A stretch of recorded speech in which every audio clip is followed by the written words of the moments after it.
2 weeks.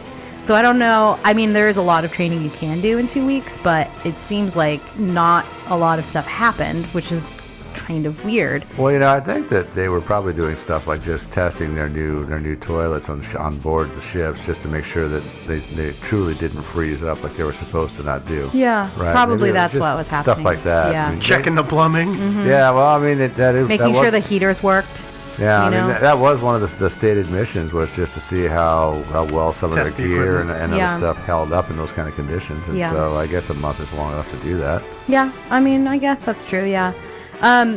Byrd gave an interview in March of that year. Admiral Byrd, retired, gave an interview in March of 47 on his return. I think he was in Argentina. I can't remember, to be honest with you, what. I think it was South America. Yeah, somewhere in South America. Chile or something. I was thinking it's Chilean. I think it is. Yeah, I think you're right. Yeah, where basically it was this kind of weird interview, and I don't know how accurate it is, but I'm gonna read part of it because it kind of adds to and you see this everywhere. Yeah, and it adds to the intrigue.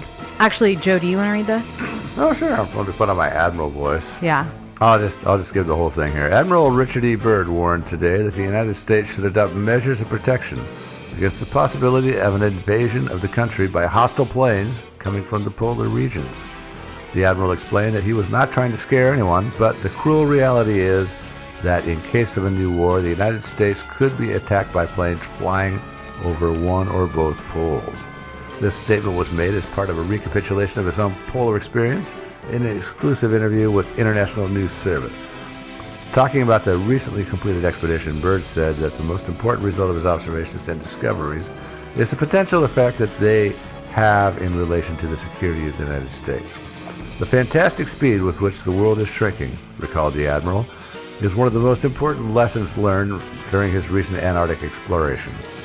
I have to warn my compatriots that the time has ended when we were able to take refuge in our isolation and rely on the certainty that the distances, the oceans, and the poles were a guarantee of safety. Unquote. So that leaves a lot of people questioning. Well, yeah, especially, I could totally see actually flying over the poles. Actually, he was a little bit prescient because, of course, now we're always watching for those. Circling them. We're always watching for those ICBMs come flying over the pole from the North Pole from Russia. I'm not so sure about the South Pole. If Russia or anybody else. Frankly, even if Australia wanted to attack us, I think there's better ways than flying over the South Pole to get to us. Agreed. Yeah. I was going to say the other thing is that a lot of people read, and much as you have stated, I always took this, at least initially I took it the way you said, of like flying over the poles, coming from somewhere, going over the pole and hitting us. Uh-huh. But he could have also meant something akin to what we were trying to do, which is someone establishes a base, so they're flying from the pole, so it's technically it's kind of over the pole to us, but that cuts down the distance required greatly. Well, yeah, and I'm thinking about, like, if you think about the situation then, because the Cold War is starting. Yep. We're looking at potentially catastrophic war with the Soviet Union. Mm-hmm. And think about, that with all these planes and everything they have left over from World War II, if they wanted to, say, fly up to the North Pole, establish temporary bases for supplies of fuel, etc., and just refuel their planes there, all their bombers and stuff, for an invasion of the U.S., that's entirely a feasible thing. Well, and they would have to have some sort of base of operations, because I actually looked into this, is that bombers of, large caliber planes like that are able to carry that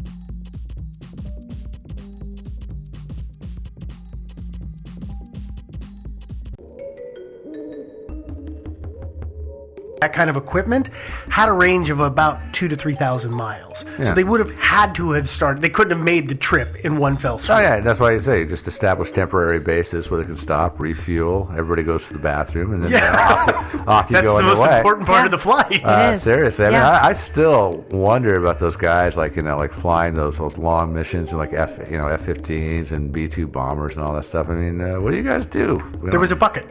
Is that what it is? A bucket? No, I've read accounts. There was a bucket. Well, and God help you if there was turbulence and the bucket spilled and you were the low man on the totem pole. You had to clean the bucket. Yeah, no, I'm thinking more of the guys that are like sitting in it, like say an SR-71, where you're in a tight little cockpit. You can't stand up and walk back to the bucket and urinate it. No, that's a diaper situation. I guess a diaper or maybe a coffee can. They give you a coffee can. And you got. I don't know, but you guys are treading. Yeah, you're treading into theories category actually. Oh, that's a good point. Yeah, you're right.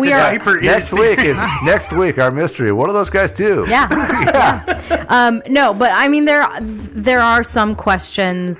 Oh, yeah. Well, especially the stuff about flying over the poles, especially the South Pole. And we're going to talk about that in a second. But I do, one of the questions, right, is like, why did they call this high jump? Like, they're going to the most southern point of the world and calling it high jump? Actually, why? And that's suspicious, but I can answer that question. I'm sure you can. Can you do it in theories? Yeah. Yeah, great. Perfect. So, Bird, you may remember, I said, he didn't show up until like way late. He showed up on January 30th, and the evacuation orders were sent in like the middle of February. So that's the way I would do it if I was going to Antarctica. I would do it too. Yeah.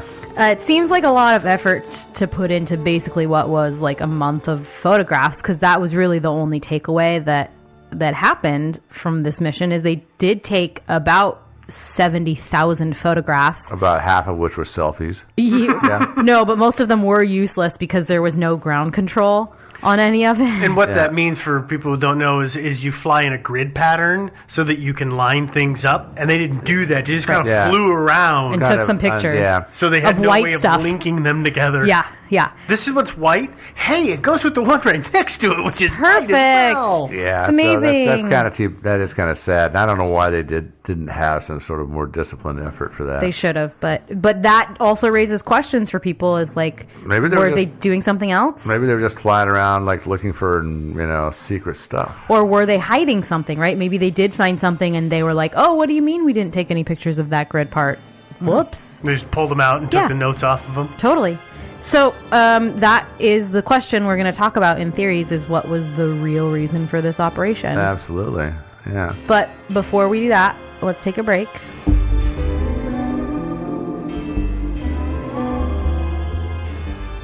Everyone always thinks that little green men, or yes, as Devin says, maybe they're gray, are coming to Earth to take over and enslave us. But did you ever stop to wonder why they keep stealing our cows?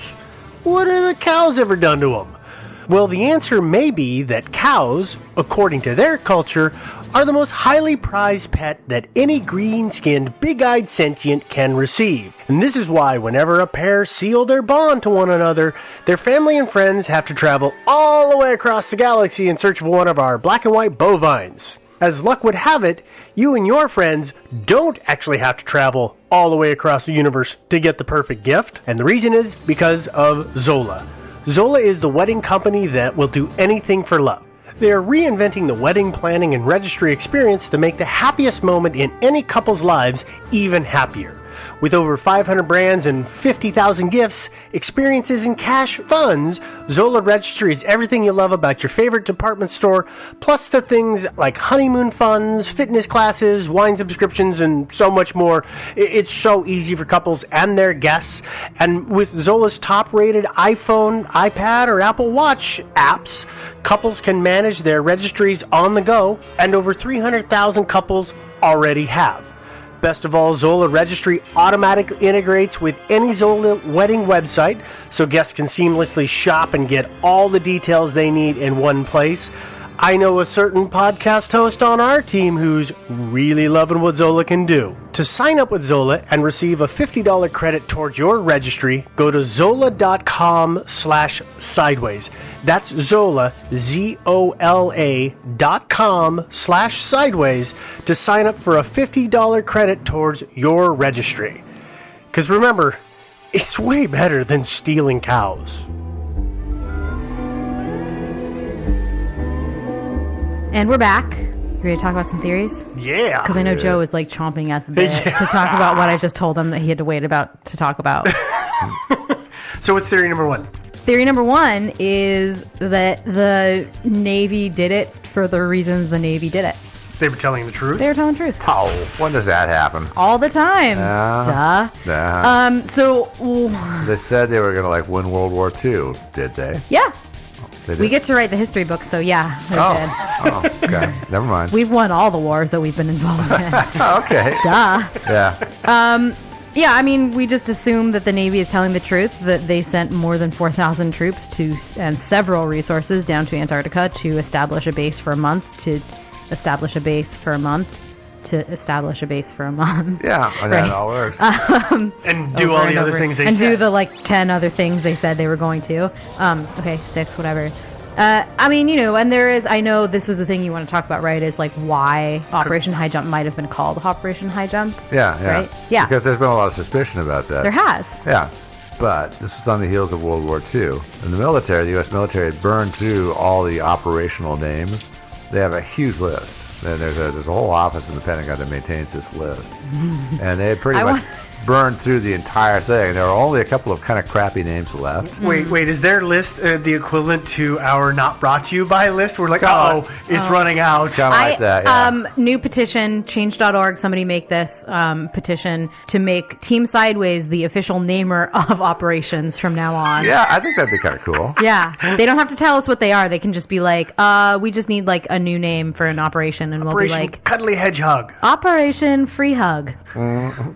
So anyway, you were saying, that's about it. I mean, I think that's not suspicious at all. They just they were stuck with the lame name because that was about all that was left over. I mean, there was an operation that was fairly simultaneous, which was Operation Nanook, right? Which was also an ice-based one. Why did they call it Polar Bear Hug, Operation Polar Bears? I'm stuck on the hugs right now, apparently. Yeah, you kind of are. Yeah. That is a good question, but yeah, Nanook kind of makes sense. Yeah. Although that would be probably considered cultural appropriation. So it would be culturally insensitive. I don't know if it's appropriation necessarily. The thing is, though, I actually, to a degree, this expedition being taken on at this time makes sense when you actually, again, we got to look back a year or 3 to World War II, and there is that whole time when the Russians and the Germans are going at it, and Germans mostly, are dying in droves because they're freezing to death because they are ill-equipped and ill-prepared for this kind of terrible, terrible cold. And so, in a way, it's like, well, there's some things, Russia and the U.S. were kind of giving each other the stink eye. Yeah. Maybe we should just gain a little bit more information just to make sure we don't get caught in that same situation. Yeah. No, because, when you're out there fighting in the snow and your frigging rifle doesn't work, which does that kind of, and things like your Jeep doesn't work or whatever, I mean, the other thing to think about, is this is on the heels of World War II, and that'll feed into some of our other theories, but it's also on the beginning of the Cold War, and cold, and it's cold, right? Yeah, but also with Russia, right? And there's some saying, I think it might be in Russia, I don't know really where it's from, but it's all Russia has to do is make it to the winter, and then Stalin.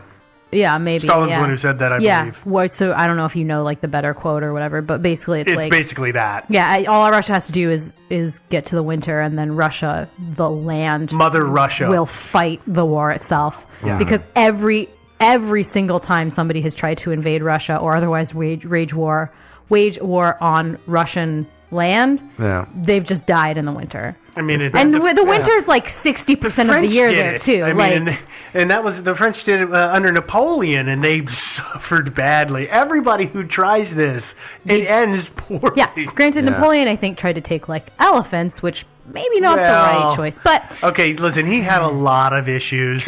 True. But no, so that's something to bear in mind as well. But let's go to more fun theories. Oh, okay. What are other theories? This one's still not super fun, but still a little more fun. That the main reason of it was actually just to claim more land, and as we mentioned, that I think it was listed establish a claim of some sort. Yeah, it was a specific parcel of land. Yeah, that was the submission number 2 that we listed before. But again, it has been publicly denied the entire time, basically, that was actually a reason, which is weird, because That was one of the reasons we wanted to get to the moon first. Yeah, we wanted to claim it as ours. Well, yeah, not necessarily claim it as ours. We own the moon. We probably do, but we most especially didn't want anybody else getting up there and staking a claim to it. We wanted the cheese. Yeah, lots of all the cheese and whatever, the cow that jumps over and all that stuff. Yeah, one of my favorite things is this like thought process of what if like China or Russia went to the moon and went up and just like knocked our flag over? What would you do? And I'm pretty sure that America would spend the millions of dollars that it would take to send another man to the moon. If only we could do it for millions of dollars, Devin. Trillions of dollars. However much money it would take, we would be petty enough to send another man to the moon, or woman, another person to the moon, and to knock their flag over and be like, what? The current Yahoo would either do that or go on a Twitter tirade. One of the two. No. Like, I am fully supportive of NASA doing that in the instance that China or Russia goes and knocks their flag over. No, for sure. We should go back to the moon anyway, or at least hire somebody like Stanley Kubrick to fake it. Fake it again, absolutely. Yeah. Well, Elon Musk is going, so. He'll fake it. Yeah. Yeah. Oh, Muskie. Muskie. Anyway, that was your ox. That was the long version of this extra theory. Is that also it was for this theory or this mission that of course it was. Yeah, to claim a little piece of land. Why not? Of course it was. Oh, everybody else was running down there and staking a claim, and some of them seem to take their claims kind of seriously. Like Norway or Argentina, which is the one. Yeah, that you have to have in the map. Well, it seems like but Argentina does, but a lot of the other countries do too. Although they've sort of officially declared that, even because some of their claims kind of overlap a bit, and so they've officially declared that even though their claim is the right one, they're not going to make a huge stink over it. Smart. Oh, that's very big of them. Everybody signed a treaty, so everybody's decided, we're right, but we're just going to just not, shoot anybody over it. Okay. So this next theory is that it was a response to aliens. Yeah. Or a battle over a Nazi sanctuary. Yeah. This is really the UFO theory, right?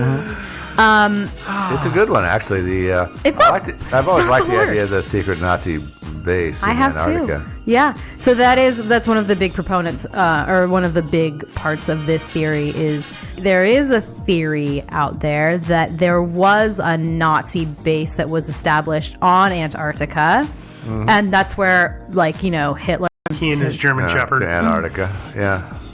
He had a German Shepherd. He had a pet German Shepherd that he loved. I know. He took her with him. He left, is it Ava Braun? Yeah. He left Ava Braun behind. Yeah. Well, she had a bullet hole in her head, I think. Yeah, so he wasn't left her really behind. a great traveling companion, Yeah. Yeah, so, it is a big theory that they had this thing down there and that we knew about it, and so we sent a bunch of naval ships down there to once and for all obliterate the Nazis down there, I guess, is the way that goes.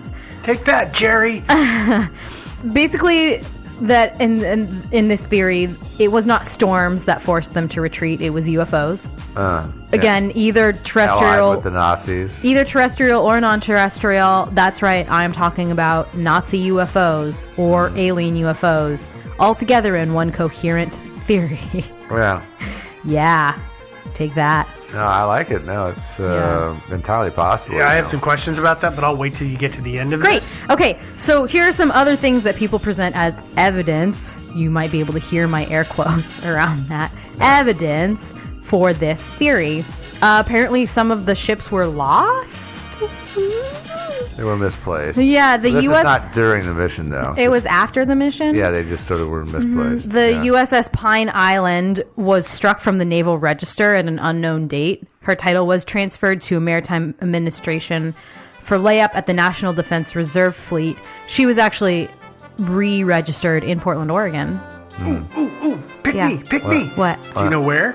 Zidell. Yeah. Zidell right here on the Willamette. Yeah, Zidell, which in is Portland, Oregon. That's a stone's throw from where we sit right now. It's true. But it's oh my God, we're the product. Technology. We're the product of it. Oh my God. Probably, but I believe that it was given to Zidell just to be chopped up for scrap. Oh yeah, no, it was a scrapped up ship. It was. No, actually, I saw an aerial photo of Zidell, huge acres and acres of land right next to the Willamette.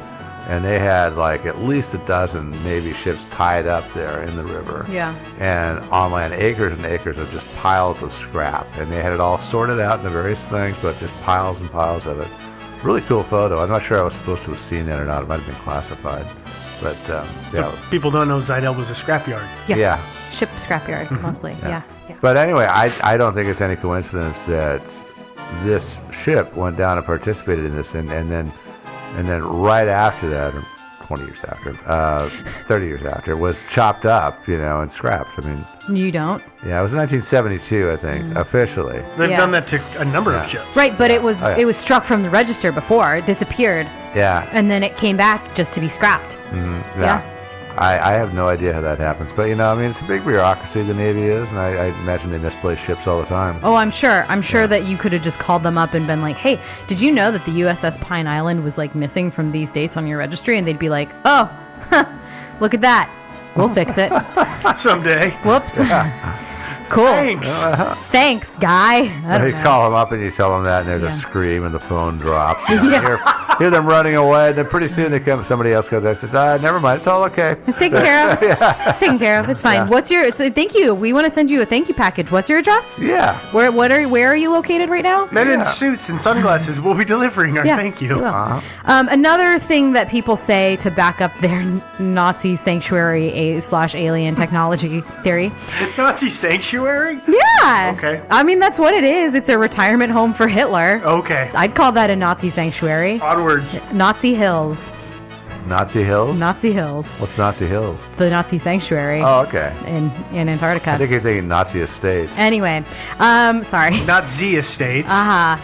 So apparently there's a claim that Byrd's remarks in the newspaper, the one that Joe read a couple minutes ago, was actually a bitter reality. In the case of a new war, the continental U.S. would be attacked by flying objects, which would fly from pole to pole at incredible speeds, which leads these researchers to believe that Byrd himself was trying to warn people about the UFOs he'd encountered down there without, trying to circumvent, use that word right, his gag order from the Navy. Yeah, or he just saw the speed at which missile technology was moving and thought, Yeah. Or the one that Joe read was a good translation, and this one was a weird translation. I think the one that I read was it wasn't actually a direct quote. It was more like a summary of his remarks. And it could have been misrepresented as the idea of things coming over both poles. Maybe they meant the North Pole. Mm-hmm. I don't know. Mm-hmm.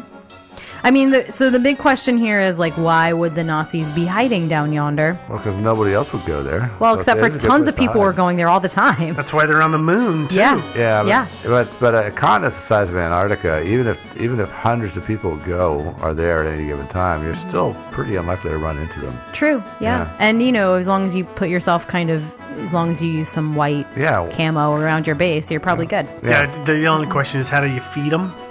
Natural resources being snow and more snow. Oh, yeah, no, the Nazis have absolutely perfected greenhouse technology. Yeah. Of course they have. Okay. Yeah. Right? Well, and maybe they don't need to because maybe they actually have alien technology. Mm-hmm. Because the other theory is that Nazis, again, this isn't an episode about that necessarily, but we've talked a little bit around the idea that the Nazis might have had, flying saucer UFOs. Mm-hmm. And also had some kind of weird technology of, laser guns and stuff like that. Pew pew. I think they would have won the war if they had that stuff. I agree. Yeah. But maybe, or just maybe, the Nazis in creating their base in Antarctica encountered the aliens, and the aliens were like, sure, you can have our technology. You seem like good people. Yeah, why not? I don't know. Basically. What if the Nazis stumbled across the aliens and their secret base? Yeah. And they blackmailed them. They said, if you want us to keep your secret, you'll hand us your devastating weapons. Otherwise, we'll rat you out. True. And the aliens said, oh, you got us good there. Okay, here you go. Rather than just using our deadly weapons to obliterate you. Yeah. Well, there's actually no rule. I mean, the aliens might have some fantastic technology, but that doesn't mean that they're actually not morons. They could be. They totally could be. I mean, if you look at, there's a lot of people I see walking around today who have the most fantastic technology in their hands, like an iPhone, and they're complete boneheads. Yeah. Yeah. Try to explain to your, if somebody came from the past, from the 50s, try to explain to them that you hold in your pocket all of the knowledge device of the world that could access every single bit of knowledge that's ever been held in the entire world, and you use it to look at cat videos. That's what you use it for, right? Yeah. So I have a question. Yeah. If this theory is saying that there were UFOs, and either they were Nazi driven or they were little green men driven. Yep. Or gray. Okay, or grays. Mm-hmm. Yeah. The neutral ones. Mm-hmm. So my question is why, and of course the theory goes on to say that these little guys at least obliterated at least one ship on the expedition by, going pew pew pew and just blowing it out of the water. Yeah. Why are they not destroying any other boats? Well, because maybe they're actually just scientific observers who are just trying to protect their anonymity. You're saying they're shy? Well, I'm just saying they're scientists who are just sent to observe, and the only reason they attacked was because they were being attacked, and then once we left, they were like, great, cool. Huh? No? Makes sense. Yeah, they probably, that makes sense to me. I'm sorry. I cannot defend this theory particularly well. It's kind of a dumb theory. Okay. But I like it because it's fun. It's fun. The next two are dumb. Yeah, they're real quick. The next one is that the Navy went down there to further protect the secret of the hollow Earth. How would they further protect it? Well, they circumvented the entire... Circumnavigated the entirety of Antarctica, so they were really just securing the perimeter, making sure that no one else was down there. That makes sense. And then putting somehow deterrence of some kind. I don't know, big electric fence maybe. Yeah, I don't really know what. But you definitely don't want people discovering that entrance because a lot of unclaimed real estate in there. It's true. You want to claim your own plot first. Alternately, very claimed. There's two groups of people who may have claimed already the hollow Earth. One is Nazis, because that's the other theory, right? Is that Nazis are actually living inside of the hollow Earth. That was the entrance. They're under your feet now. That was the entrance, and the U.S. Navy was really going there to be like, all right, you can live down there, but don't come up. If I see you step foot out the door. They're plugging the hole. Maybe or just telling them. Maybe they did just blast the hole shut. Yeah, it's possible. Just say, hey, you're staying in there and enjoy yourself. Bye.